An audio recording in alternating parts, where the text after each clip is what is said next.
নারকেল হলে তো খুবই ভালো হইতো। আমার বাসায় তো নারকেল অনেক, নারকেল 100-র উপরে নারকেল করে রয়েছে।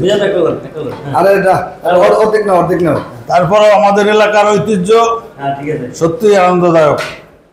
এক বছর পর যে আমরা মিলিত হই, এই গ্রামীণ ঐতিহ্য, এলাকার ঐতিহ্যকে আমরা জনগণের কাছে ফুটিয়ে তোলার জন্য আমাদের এই অনুষ্ঠান। আচ্ছা, আমাদের যে বইটিকাটা বাজারে যে গোলগোলা পাওয়া যেত, সেই স্বাদ কি পাওয়া যাচ্ছে এখন এখানে? তার সাথে ভালো, কারণ দীর্ঘদিন পর না খাওয়া তো আমরা, এই কারণে স্বাদের পরিমাণটা অনেক বৃদ্ধি পাইছে।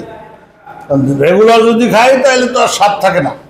এক বছর পর, মনে হয় 1.5 বছর পর, অথবা 2 বছর পরও হইতে পারে। বাড়ি গেলে তো আর এটা খাওয়া হয় না। কেমন লাগছে আজকের অনুভূতি? এখন দেখাই যায় না। অনুভূতি কেমন লাগছে বডিগার্ডের সমিতিতে এসে? অনুভূতি অদ্ভুত অদ্ভুত, এটা ভাষায় প্রকাশ করার মতো না। অসংখ্য ধন্যবাদ। খাওয়ার সময় কথা বলা মুশকিল, গলা আটকে যেতে পারে খাওয়ার পরে।